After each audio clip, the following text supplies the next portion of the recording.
নমস্কার বন্ধুরা, মিনুর ছোট রান্নাঘরে সকলকে জানাই স্বাগত। আজ কি নিয়ে এসেছি দেখুন। বাজার থেকে এই ট্রেটা নিয়ে এসেছে, মাশরুমের ট্রে।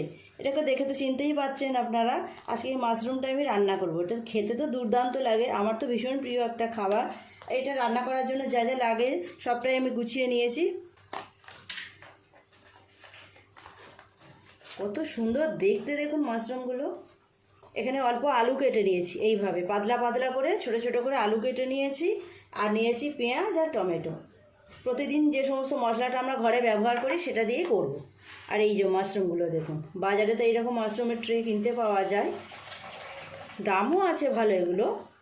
আগে কিন্তু আমাদের এগুলো বাপের বাড়িতে বাগানেই হতো, আপনা আপনি জমিতে আপনা আপনিই হতো, খেতাম, ভীষণ ভালো লাগতো খেতে। এইগুলোকে পরিষ্কার করে কেটে নেব। একটু ওপর থেকে এই ছাল ছাল মতো কেটে বাদ দিয়ে দিলেই হয়ে যাবে।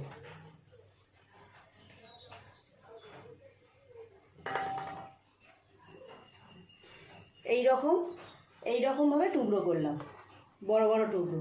এগুলো রান্না করলে খুব ছোট ছোট হয়ে যাবে। খুব ভালো করে এগুলোকে কেটে ধুয়ে নিয়েছি। এর মাঝখানে যে কালো কালো অংশগুলো আছে সেটা কিছুটা করে বাদ দিয়ে দিয়েছি। কড়াই চাপিয়ে দিয়েছি, গরমও হয়ে গেছে কড়াই, তেল দিয়ে দেব। তেল গরম হয়ে গেছে, প্রথমে দিয়ে দেব পেঁয়াজ কুচি।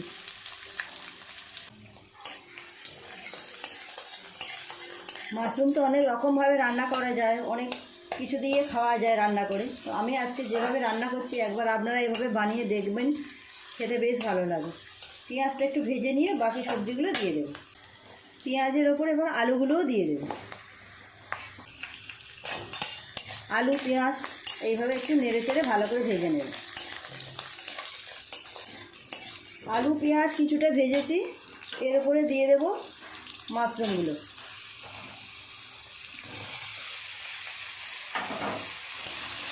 সব কিছু আবারও একটু ভালো করে নেড়ে চেড়ে ভেজে নেব। দিয়ে দেব দুটো চিড়ে রাখা কাঁচা লঙ্কা, কেটে রাখা টমেটো।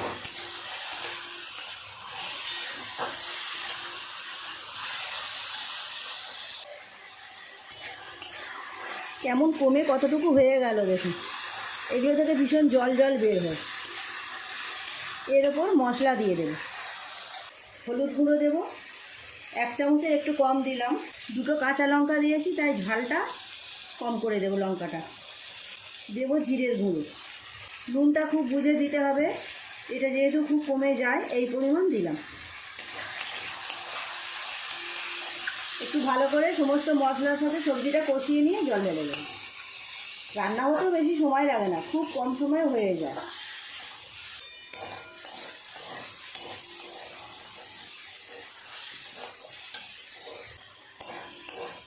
মশলা দিয়ে আরও 2-3 মিনিট এইভাবে কষিয়ে নিয়েছি। এবার জল দিয়ে দেব।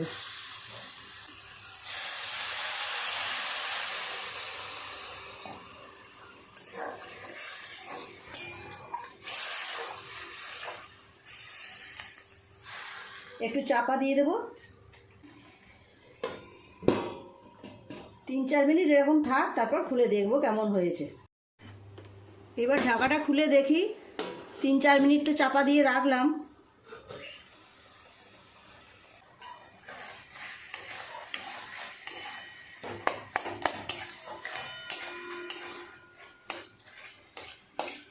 এটা পুরোপুরি রেডি হয়ে গেছে, নামিয়ে নেব এবার।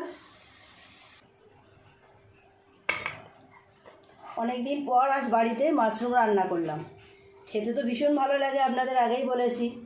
এখন মনটা খুব খুশি, কখন খাবো এই মাশরুমটা।